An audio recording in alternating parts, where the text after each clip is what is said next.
kind of packages and commission structure. Why would that be? Is it because if let's say I'm an interior designer myself, I don't really need the staging. I don't really need this, this, and this, and so that's why we can do that? Or what's the thinking there? You know, it's interesting because, you know, I devised this about 15 years ago, the silver, gold, platinum. Really? It's been that long? Yeah, 15 years. We added the diamond after. And diamond, the only differentiation between that and our platinum is we actually offer full staging, right? But sometimes we'll go to a client's house and they'll say, Sam, honestly, we just want you. We think you'll be a good negotiator for us. We know you've got a good reputation. You know, we'd rather kind of maybe save a little bit of fee. So if we don't have to advertise, we don't have to bring our stager, what kind of package can you come up with, right? So we've kind of integrated all that into different opportunities for our clients. And it's worked fantastically well. So, but there's other times where our client will say, Sam, pull all the stops out. It's been listed for 2 years now. I really, you know, I'll pay reasonable fees, but I want my house sold. And I want you to do everything you can to sell it. So you see that whole continuum. And so our whole model is, listen, if you're kind of willing to take a little less on this and this, you know, we can give you a break on fees. You're still going to get our service, our expertise, and hopefully top dollar as well, which is really comes with the territory. But, you know, people actually have really, you know, enjoyed seeing the different options available to them. And sometimes I'll meet with friends and they'll say, Sam, you know, I've heard from other people that you're too expensive or you're not accessible and this and that. And I'll say, listen, try me firsthand. I mean, we've had a good run and we've done very well, but the reason we continue to grow our business every year is because we do all the right things, right? Sure. And I think that's really important. Yeah, so are you saying, I mean, because a lot of people would say, there's a lot of people for sale by owner. If I can just get my house, you know, on the MLS, that's all it takes. Obviously, I know that that's not true, but there is a piece of that that's true.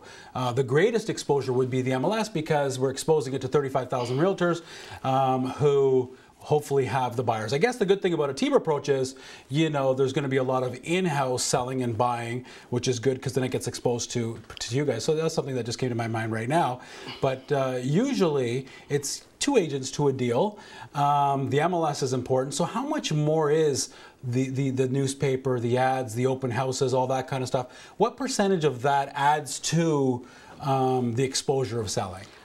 When we first take a listing and the seller might ask us, where's the buyer going to come from? And we'll tell them, we don't really know before we start this exercise, but we'll tell you we're going to cast such a large net. We're going to do so many things from the print, from the internet, from pre-inspections, from staging, from team caravans where our team members visit the house and they start thinking of buyers they have in their database. So it's such a broad exposure that, you know, they can't help but have success. And, you know, for sure MLS is an important piece of the puzzle and we could never refute that. But most people who try to sell privately often, you know, quite often after 2, 3, 4 weeks, they get very frustrated with that process because they, you know, nothing's ever that easy. If there is a statistic, isn't there? I mean, is it something like 80–90% of people that try on their own? And I think go ahead and try for a couple of weeks if you want to save that money.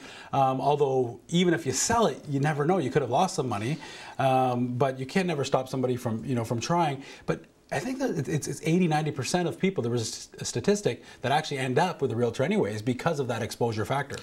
They feel from the onset they're going to save the listing portion fee, whatever that negotiated amount is. They quickly realize after a few weeks this is a really lot of hard work and people make appointments, they don't show up. A lot of the realtors are calling instead of real buyers, they're posing, you know, to be potential buyers, etc. So, you know, they get disillusioned and they quickly, you know, decide let's just hire somebody who can do the job. And the other part is a lot of times even if you get somebody interested, you're probably not the best negotiator because you're very attached to your house, and also the buyer feels since there's not another agent involved, he should get that savings. So he's still going to try and get a further discount. So at that point, there's no real inherent advantage to doing it on your own. Sure. But I agree. But we allow people, we encourage people if they want to try. I mean, you know, it's a free roll out there to try that. But most people find they get disillusioned shortly thereafter. Well,